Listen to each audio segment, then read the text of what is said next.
Listen, we have a great show lined up for you. I'm your host, Kim Jacobs, better known as the Balance Doctor. And all of our guests that come on, they're either people that have overcome some tremendous odds in their own lives as they balance this thing called life, or they're experts and they're here to share tips and strategies that will help you better balance and manage your life. Grab your virtual seats and let's get ready for some real relevant and relatable content on today's episode of The Kim Jacobs Show.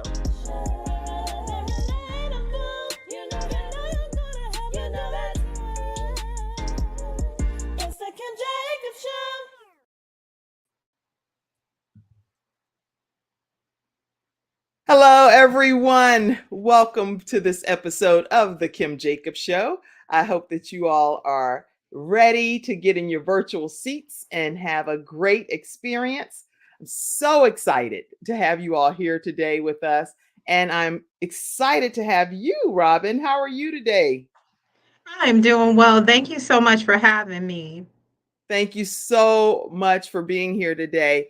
Listen, I want everyone to go ahead and grab your virtual seats, share the broadcast, let people know that we are here on our episode and we are excited about you all being here. Share the broadcast and let them know that today's topic is nothing short of amazing. This woman has overcome some tremendous odds. And when we talk about how people balance their aspects of life, their roles, their responsibilities, and what they've had to endure to become who they are today. And Robin Wilson has a story to tell. So I cannot wait for you all to go ahead and tag your friends and invite people to tune into this episode as we talk about how to go from being a stroke survivor thriver to now a business stationery owner thriver. And here to tell her story is Robin Wilson. Robin, glad to have you today. I'm glad to be here. I'm looking forward to our conversation. And what in a nutshell, what can people expect? I know we're going to take a commercial break, but I'd love for people to hear from your perspective what they can expect to hear on today's episode. Well, I look forward to encouraging the listening audience if someone has had to overcome health challenges. What they can expect to hear is how I overcame health challenges to become a successful business owner. And I also look forward to sharing with them some tips and strategies for starting a stationery business. Okay. And stationary. That's very niche down and very specific. So I'm interested in hearing your philosophy on that and why. So we're going to take a quick commercial break. We'll be right back right after this break. My father had 4 of his fingers amputated in a workplace accident. It was the first injured individual I represented. And I knew I had to win that case. When someone walks into my office and they've been injured, I know what they're going through. If you've been injured at work, work with Hunter and Everett. We've got the experience, so let us help you.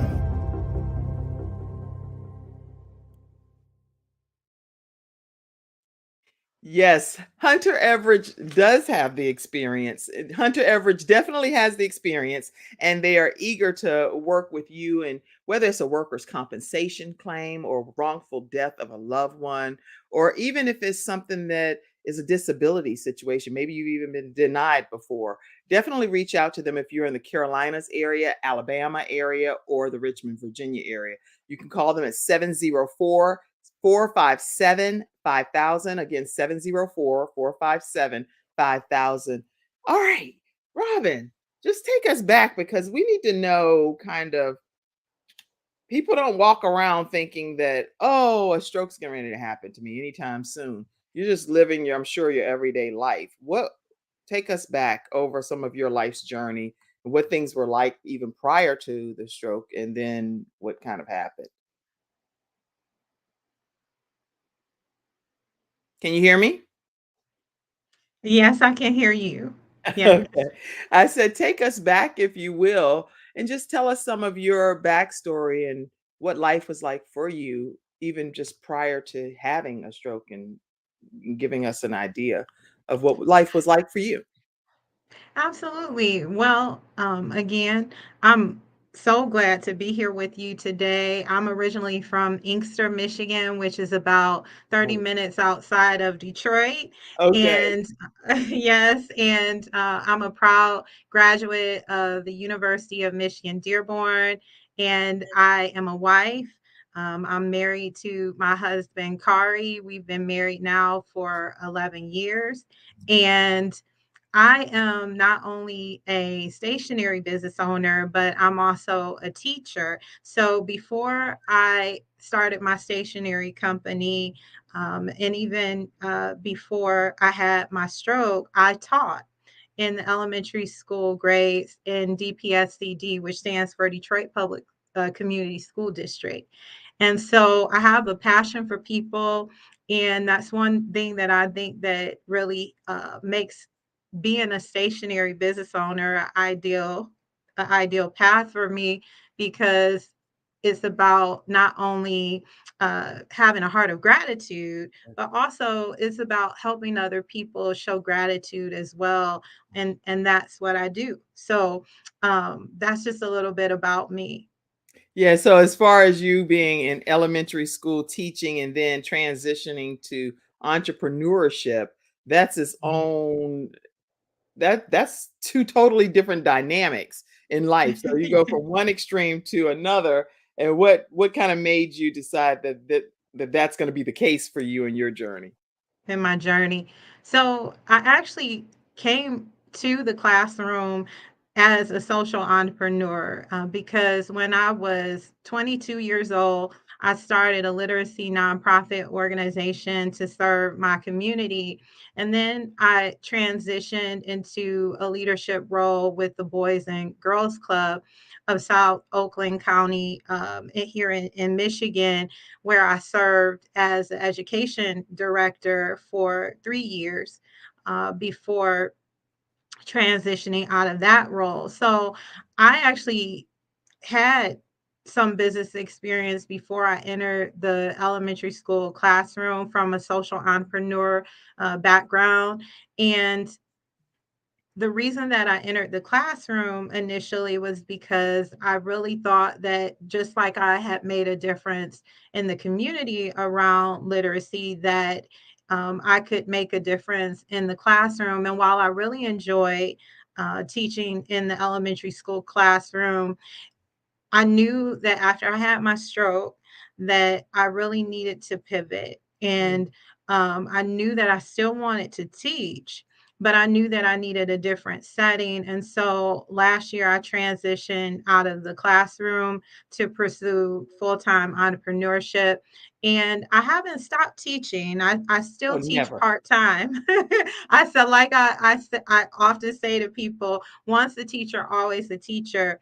But you definitely don't have to be a full-time teacher in an elementary school classroom to be a teacher. So I'm thankful that I get to live my dream of owning my own business, but also teaching part-time.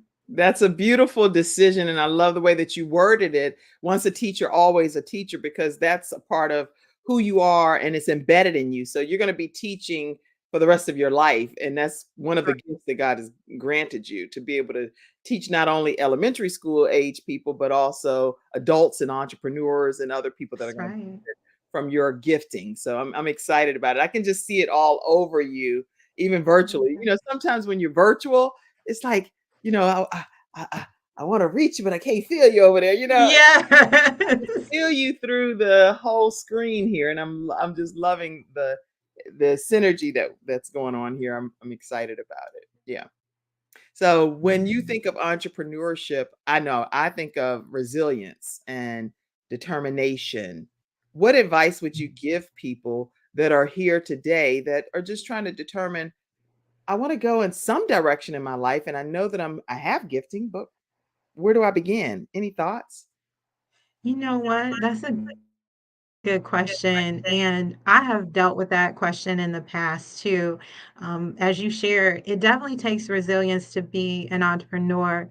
Entrepreneurs are risk takers, but we're also problem solvers. And so I think that one of the questions that you should ask yourself is, what problem do you solve for people? Mhm. Because there's something that you solve for people in a way that maybe perhaps no one else does, and you have to figure out what is your secret sauce. So for me, um, I am a problem solver in the sense that when people think about me and when they come to me, they are looking for things. They know that when it comes to my stationery items, they're looking for things that are one of a kind. I'm known for creating designs that are not only vibrant and modern, but that are vintage. So I call it vintage mod, vibrant vintage mod. And so when you see my work, you know that it's mine, and that's how I think as an artist and as a entrepreneur who's in the stationery space. I think that you know that you found your niche. You know, Mhm. um, you found a way to stand out in the crowd. But for even if someone is not in the stationery space, figure out what it is that you solve for other people and that you do very well. And then sit down and write out your vision. There's a scripture that talks about write the vision and make it plain. It Yeah. comes from Habakkuk. And I think that that's always wise to do because we should always count the cost in whatever it is that we're doing. And definitely when you're starting a business. So surround. You know what? Just so you all know, and she'll come back in, but she's actually at an event that she's going to be speaking at shortly. And one thing she just said that made me tag someone is she said, "Find your secret sauce." And so when you're personally trying to determine what business works for you, even though she's in the stationery business and she survived a stroke, she is telling people find your own personal niche and how you can solve a problem for someone. And believe it or not, it's a specific gifting that's right inside of you that's designated for you to solve that person's problem. How do you all identify that this is going to be my focus area? Type it in the comment section. How do you know this is my secret sauce, as Dr. Lotus Roche often says? If you don't know Dr. Lotus Roche, you definitely want to get over there with Dr. Lotus Roche and be able to ignite some passion in your life, because she does the Dr. Lotus Roche Ignites show. She also does news you can use, books that boom. If you're interested in being a guest on a show, definitely go check out Dr. Lotus Roche, and she will take care of you over there and put you on one of her platforms. They're all global. But what do you do to be able to identify what your secret sauce is when it comes to entrepreneurship and business? Because you need to know that in order to know what problem you solve. What problem can you solve? Even if you don't know your business name, your business anything, what problem do you solve for people? One of the problems that I know I solve for people is I have a program where I teach people how to start their own virtual shows from scratch. And I do it in a way that's universal. You have your video component that you can stream to multiple platforms. I help you with your auto distribution platforms where you stream to places where everyone's pretty much listening on their downloadable devices, electronic devices. Then I also help you where you package it and you sign contracts with companies that stream it to multiple countries. So it's a universal service that I'm offering. I offer it where it's one price, one situation that's split amongst 5 individuals so that it's in bite-sized pieces for a 6-week training, and some technical assistance is included in that training. You can't beat that with any kind of stick. So I know the service that I'm offering is tremendous value to the person that's receiving it on the receiving end. All right, so she's popping back in the back office. What we're going to do is take a quick, let me see. Did any comments come in?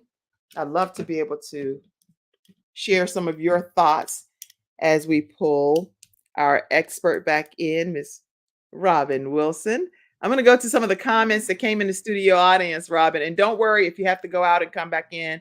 I know you have a speaking engagement today, and I'm quite excited for it as well. I know you're going to do a fantastic job. Uganda said, "Good morning. Good morning to you, Ugandi." And glad we have people tuning in from all different places around the country. So thank you for being here. Let's see. Dr. Lotus Richey said, "Hello, lovely ladies. Thank you for bringing this great show. Thank you." And yes, always count the cost. And she says, "Get in your secret sauce because you are the solution to someone's challenge." Yes, yes. And great question, Kim. Let's see. This is what we ask our business coaching clients, and we do a deep dive into their intentions. Yes, I can only imagine you and your team, you have a global team that works in that capacity. Thank you, Dr. Richey. We also dive into the intention that God or their higher source has for them. Excellent. Excellent. And someone else said, "Great advice as well so far." Dayron said that, "I really enjoy tuning into your show and viewing your interesting guests." Thank you, Dayron. Dayron is the author of 101 Things That You Should Know About Jail. Definitely want to get that book, okay? And I see you're tuning in from sunny San Diego. All right. Glad to have you here today. Listen, we're going to take a quick commercial break and we'll come right back with Robin Wilson, who's back in the studio audience. We'll be right back.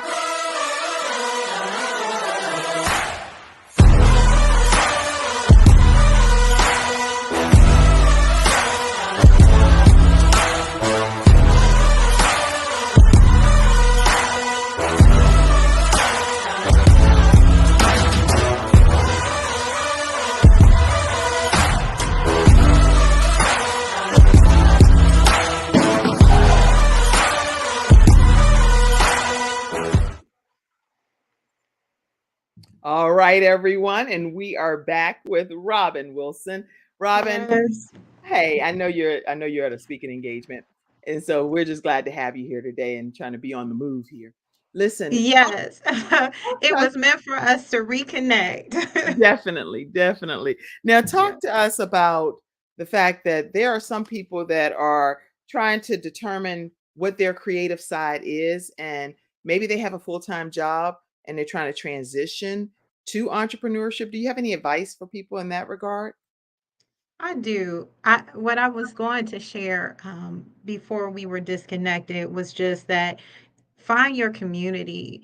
You know what? It takes a community to build a business, Yes. and not only your customers, but it also takes people supporting you in various ways. And so there are several different programs in the Metro Detroit area here that includes Tech Town. I have a business coach through Tech Town. There is the Metro Detroit Black Business Alliance, which I'm currently in the Capital Connect cohort number 7. So, for those of you who are listening who live in the Metro Detroit area specifically, those are some resources locally that you can tap into. And even if you are not in the Metro Detroit area, learn about your business and entrepreneurial ecosystem in your city. Yeah. Reach out to your local chambers of commerce and ask them for referrals to different business owners who you might be able to support and who may be able to possibly mentor you, because having that strong community around you will help you not only to grow your business, but it will help you to grow as a professional and as an entrepreneur. I love that advice. And so finding your community, making sure that you check with your local chamber of commerce, no matter where you are in the country, if you have access to those resources, making sure that you tap into them and just having a conversation with how you can, what can we do to better each other? It doesn't That's have to be right. that only what am I going to get from this, but what are we going to do to collaborate and make this a better experience for both of us in our different business ventures. And so I love That's that. I right. love that. I love that feedback. Now, you personally endured a stroke, and I want to make sure I share from the CDC that strokes, according to the CDC.gov, and I'll put that link in the comment section, more than 795,000 people in the United States alone have a stroke annually. That's huge amount of Huge. people. And about 610,000 of those are first or new stroke victims. That's So right. these are not just, oh, this is just happening and reoccurring so much. It's actually happening for the first time, and it is causing significant either death. 1 in 6 actually, according to the statistics, die That's right. when they have the stroke. And the That's right. cost associated with dealing with stroke related incidents in this particular article was $56.5 billion at that time of this release of this article. That That's right. is staggering numbers. So when you experienced your stroke, Robin, take us back to that time.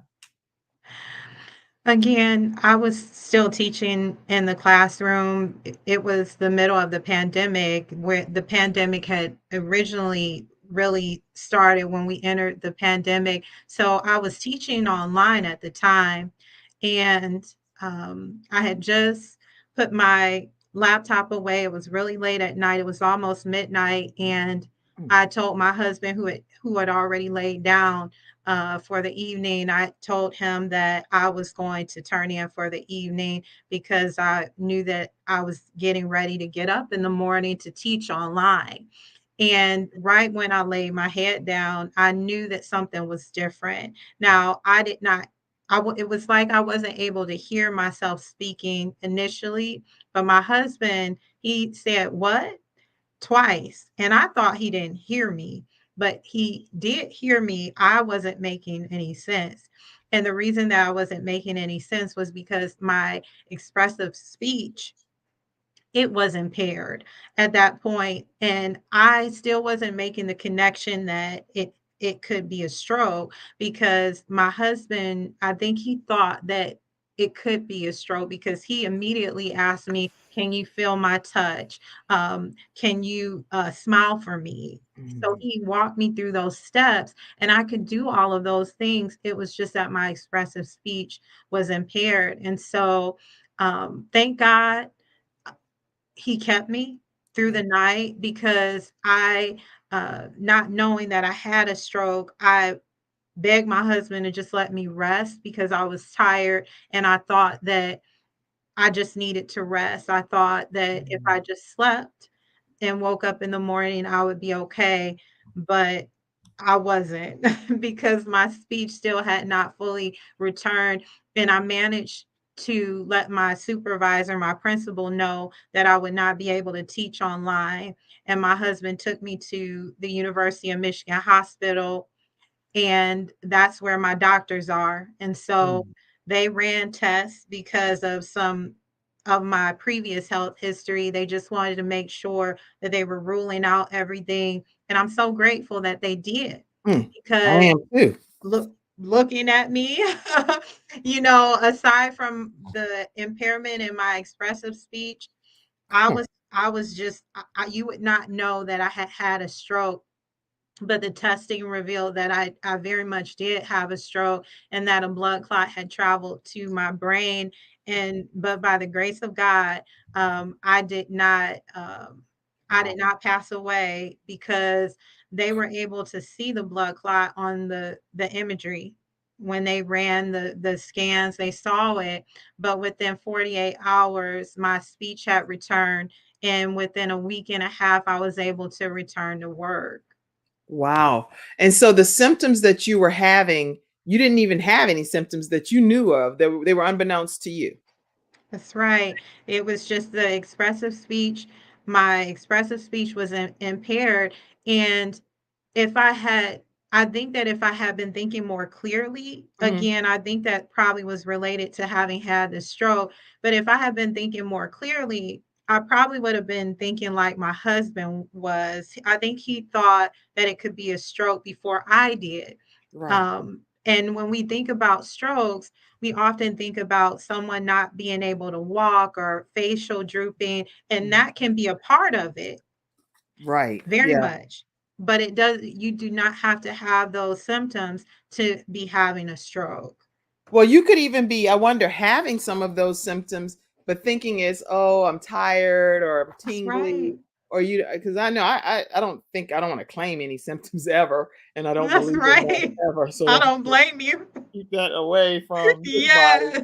But at the end of the day, there are things that I know I personally associate with, oh, Kim, you just need to take a quick nap. You need to That's just right. rest or whatever. But hearing you speak about it, it may be some things that you just, as an individual watching this or hearing this broadcast today, that you want to possibly look into more and find out, why are you having those particular symptoms. In this case, according to the CDC, sudden numbness, face, arm, leg on one side. If you're having any of that, keep in mind that that could be symptoms of a stroke. Sudden confusion, trouble seeing, trouble walking, severe headache for no known reason. You don't typically have headaches. These are things that you really should consider calling 911. And I wrote some of those down from the CDC. Uh, That's right. but in your case, you made it through. How was it? Was your journey back to recovery? When I've talked to individuals about returning to work just one weekend, a week and a half after being released from the hospital, Mm, um, I'm often met with these stares because it's like, how could you do that? yeah. And, in retrospect, maybe I should have taken more time for myself. But to be quite honest with you, at that time, it actually was reassuring for me to be able to return to teaching online because it gave me a sense of normalcy. And I think when you talk to anyone who has had a stroke, I think most people at one point or the other they come to a point where they do fully accept what they've just experienced, so they process it. Mhm. But there's also this part of you that wants to return to the way that your life was before you had a stroke, because you're looking for that sense of normalcy. And for me, that was reassuring for me to be able to return to teaching online.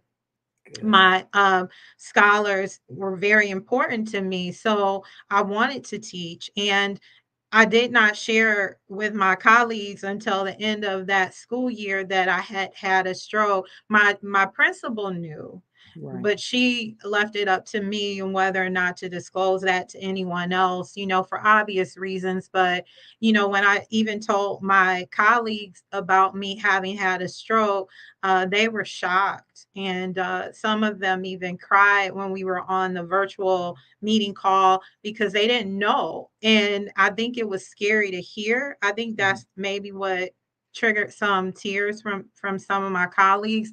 And but I let them know that I was doing just fine.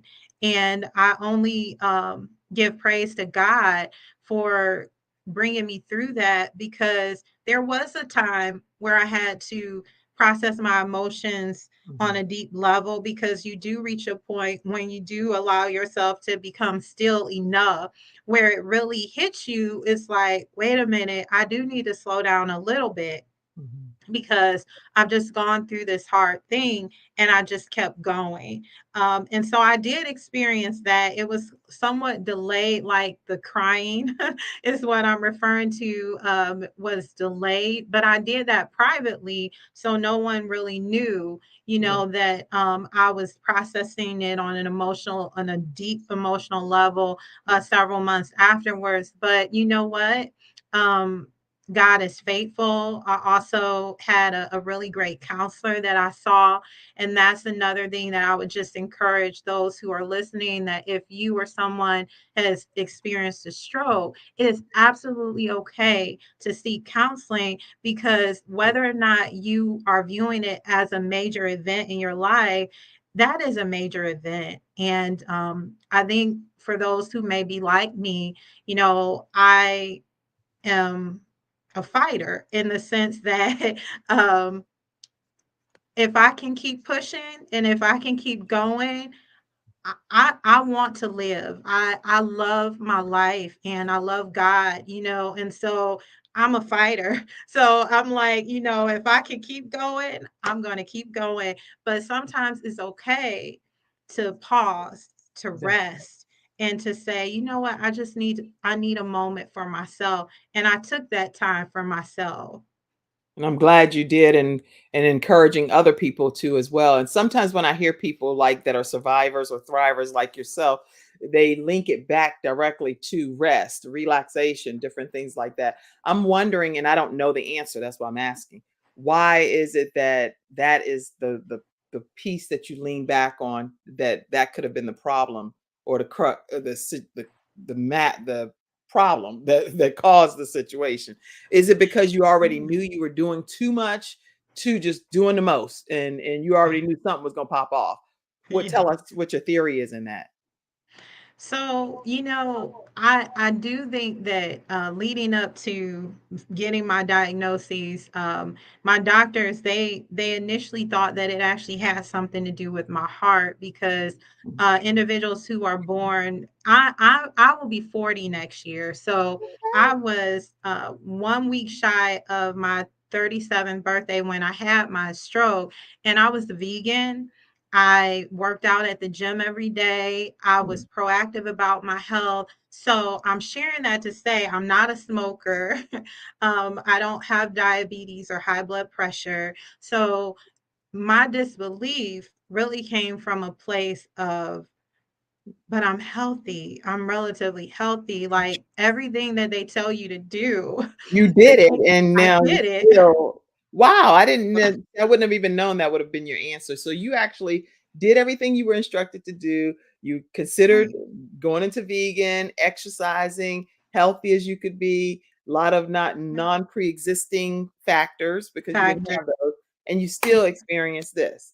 That's right. And Huh. my doctors, they believed initially that it had something to do with my heart because individuals are born with what's called a PFO, but and that's like a tiny hole in your heart. Mhm. But in most people, it will close during infancy after birth. But Mm. in some people, it doesn't always close, and it doesn't typically cause you any issues. But in some individuals like myself, it can come to light that you have a PFO if you experience something like a stroke that causes, especially when you're as young as I was when I had my stroke, and they then go in and do the imaging, and then they see the PFO. But in my case, they told me that they saw the PFO. They did an echocardiogram with the bubble testing, and Okay. so that's where they they look at your heart and they see if there's the bubble, if it goes through what looks like a hole in the imagery that they're taking, then Wow. they think, or from what they see, that there's a hole in your heart. So they sent me to a cardiologist, and I did consult with a cardiologist, and he also thought that it would be best for me to get the hole closed. And I have a history of DVT. So for those of you who are listening who may not be aware of what DVT is where if you've had a blood clotting event, I did. When I first married, 3 months after I married, I developed blood clots in both of my legs and my abdomen. So Mm. from that point on, I have been on blood thinners. And that also really surprised my doctors because having a blood clot develop and travel to my brain while I'm on blood thinners was also concerning to my doctors. So they ran the test Hmm. and then they went in to do the surgery. And when they went in to do the surgery to close the hole, then they said, "Well, we don't see it." And so they really don't know, and I know that's a lot, but they really are not quite sure. And all I can say is that I'm thankful that God kept me and that He has allowed me to be able to do all of the things that I feel purpose to do. 2 months after I was released from the hospital, I gave a keynote speech. And no one knew that 2 months prior to that, that I had a stroke. My So goodness. You know, God is good. And what I tell people is that if you have breath in your lungs, you Yeah. have purpose. And I have breath in my lungs, and my life still has purpose. And just because I had to pivot from teaching in the classroom full time, my life is still full and I'm Mhm. still thriving. That's good. That's so good. If you have breath in your lungs, you may have to pivot, but you still are thriving. And you're Yeah. thriving specifically in a specific kind of business. I want to pop this up because I know that during any type of recovery, even during the capturing of the moment to say something is wrong, is somebody that plays a key factor in that. So just Yeah. tell me who this is. Yes, this is my Boaz. This is my husband, Kari. And his name is Kenyan and it means king, and he very much is kingly. He watches out for us. He cares for me, and I'm so thankful to have him. You know, a lot of things that we've been through, some couples couldn't make it through, you know, and even this past year that I've been doing my, you know, business, like he's been really supportive of me. He was supportive of me transitioning out of my role as a full-time teacher. And so that meant that he shouldered a lot more responsibility, but he's been there with me, so I'm grateful. I'm so grateful as well. I have a few other pictures too because I want to make sure we get a chance to talk through some of this. What is this? Yes, this is my first children's book that was originally published in 2009, and then the second edition was published in 2021. It's called Mama Got Rhythm, Daddy Got Rhyme, and it's illustrated by Mario Moore. And for those of you who may not be familiar with Mario Moore, you definitely need to check out his artwork. He this was his first illustrated work that he did, and he completed it while he was still a student at the College of Creative Studies in Detroit, but now he's gone on. His art is all over the world, and he's just really grown as an artist. And so his work is amazing. And I encourage you to purchase the book for the holidays. It's available at Barnes and Noble. You can order it online, or you can also order it on Amazon. It's available at Walmart too. So those are just a couple of places where you will be able to find it. And I'm proud to say that next year I actually have a second children's book that will be published, and it's called Jazzabit, an original jazz alphabet. And it's yes, and it's actually going to be the first time that my work has been translated into another language. So last year, before I transitioned out of the classroom, I was awarded a United States Fulbright Hayes GPA Brazil Fellowship, and I went with 10 other professionals, 10 other teachers from Michigan and Florida to Brazil for 1 month to do research. And I created a bilingual curriculum while I was there. I worked on creating a bilingual curriculum that's now being used by DPSCD. And when I was there, I also became connected to the arts community in Brazil, specifically in Salvador, Bahia. And we studied Portuguese before we left for our month stay there. So I had an opportunity to connect with different artists in the creative space.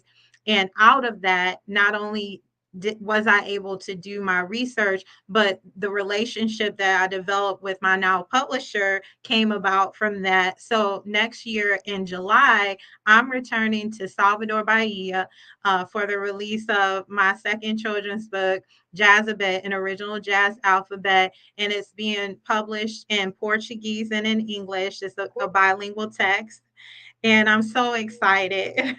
I'm so excited for you, and that's such great news. And what a tremendous accomplishment to be able to have it translated into different languages. So keep up the That's great right. work. I see a couple of more images back here I want to pop up for you. Let's see. What is this?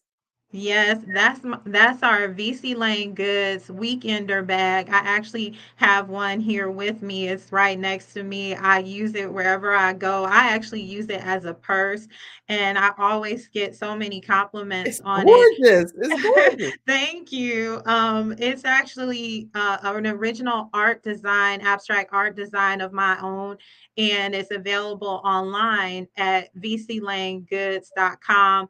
Let me And put that so, up here. Let me see. So VC Lanes is your VC, website. Well, I see info vclanesgoods.com. VC that's right. VESEY for the audio podcast listeners is VESEYLANES goods.com. Okay. Yes, so it's vclanegoods.com, and you can order it Is there an there, S and or a no? Is there's there no S on lanes. So oh, it's let me take that off. Hold on. no, no, no, no. You have it right on the screen. It's VC Lane Goods. It's a S on the end of goods, but just not a S on the end of lanes. Okay, yeah, let's correct that. I don't have that correct. So that way people get to you properly. It's VCVESEYLANE Yeah, goods.com. Yeah. that's right. Correct. And it's one of our best sellers. And so it's my abstract artwork in print. And that's one of the things that I do within my business. I create the original designs for my goods. So I'm not only a literary artist, but I'm also an abstract and collage artist. And the work that you had on the screen, yes, that is called Queen Elizabeth's Christmas, and it is a Christmas card that is framed. And what you see is actual leather. I use actual leather, and I adhere it to the card, and I use vintage images in the design. And this is from last year's greeting card line, but we brought it back this year because it was really popular, and it was one of our best sellers. And what I started to do is to frame some of the designs that I make, because when I would ask customers, well, who are you giving your card to, and who are you going to send it to? And they would say, sometimes they would say, oh, I'm not sending this to anyone. I'm going to keep it for myself, and I'm going to frame it. And Right. so then I started saying, okay. And it gave me the idea to start not only selling my cards individually, but also selling them in frames too. I love that. So you're actually putting the card in a frame and you're also sending the cards so that people can send them out for real. And we That's can get right. that at vclanegoods.com. That's right. That's right. And we also offer several different services to businesses and community organizations. So, for example, we have a service that we provide to bed and breakfasts, where if you want a special gift to give to your guests, you can hire us to design a custom branded greeting card. Also, our anniversary cards are really popular with bed and breakfasts. If you're in the Detroit area, you can go to the Inn on Ferry Street, which is on Ferry Street in Detroit. And with your stay, if you and your special loved one have an anniversary, all you have to do is just let them know that you have an anniversary, and it comes with your room. Oh, It comes with your stay. And so and I make them by unbelievable. hand. Unbelievable. Now, if you're listening to this and you're in one of the 100 countries and 350 million households, that you won't probably be in Detroit right now, but it's okay. If you're right in the Detroit, Michigan area, then definitely do what Robin is saying. All right. That's right. And even if you're not in the Detroit area, but if you have a special place that you like to vacation, a bed and breakfast, tell them about our company. And if you really love our cards, reach out to us. We would be more than happy to work with you and provide that service to the guests that you serve. That's outstanding. Outstanding. Listen, I want to make sure you all know too that our program, which comes on Monday through Friday at 11 o'clock a.m. Eastern Standard Time, it is only thriving through contributions from community members and viewers like yourselves, audio listeners. You can Cash App Kim Jacobs Inc. if you're interested in supporting the broadcast. And you can also go to paypal.me/Kim Jacobs Inc. We have Venmo at the Kim Jacobs Show, Patreon membership, you name it. Any way that you want to give towards the program, please do so. And there are no dollar amounts that are too small or too large, because everybody always say, no dollar amount too small. There ain't no dollar amount on my glasses. There's no dollar amount that's too large either. So go ahead and pour into the broadcast, okay? We're going to take a commercial break and come back and hear a closing comment from you, Robin. You have been nothing short of amazing and sharing your information. And I know you have a speaking engagement, so we're going to honor that as well. Hey, I do know before we take a break that there's somewhere that's one of your bucket list items, Senegal, West Africa. That's right. So what makes Yes. that be on your bucket list? Tell us that before commercial break. Oh my goodness. Before I was accepted for the Fulbright Hayes Fellowship in Brazil, when I was at the University of Michigan, Dearborn, I was the first African American female from the Dearborn campus, because there's 3 campuses. So I'm noting that it was from the Dearborn campus to become a alternate candidate for a Fulbright GPA fellowship to Senegal. And that year, they did not pick anyone for Senegal. I don't know if it was related to funding, but I have had that desire to go to Senegal for quite some time. It's a francophone country, and there's so much rich history there. And I point out it's a francophone country because I used to teach French kindergarten, French at the Foreign Language Immersion and Cultural Studies School in Detroit. And so that's why I wanted to go there, because there's so much rich history and they speak French. And this final picture before we take our commercial break. Yes, this is a picture that was taken by a beautiful young photographer that I've known since she was little, Alyssa White. Or I should say Sutton, because she just got married just like 3 months ago. Congratulations, Alyssa Yeah, Sutton. yes, Alyssa Sutton took this picture of me in Ann Arbor, Michigan. We were at one of my favorite bookstores, and I just really appreciate her. She's Aw. awesome. Awesome, awesome. Listen, we're going to take a final commercial break and come back and hear a quick closing comment from Robin Wilson. We'll be right back. Why learn about health when you can experience it? Experience it in beautiful Florida in February 2024. Join us for 3 days of integrative and intensive health and healing education and empowerment with the expertise of the following Healthopedia author, speaker, and facilitators. The world-renowned homeopath and acupuncture physician, Dr. James Marinakis, 4-decade health coach and holistic nutritionist, Dr. Joe D. Bear, and others such as Kimberly Meredith, Dame Doria Cordova, Rex Sykes, Dr. Gary Sanchez, Jamie Kerr, Serena Brown Travis, and more. Experience daily morning walking and yoga, interactive participation, panel discussions, and more for your own epiphany of health. Get your tickets now.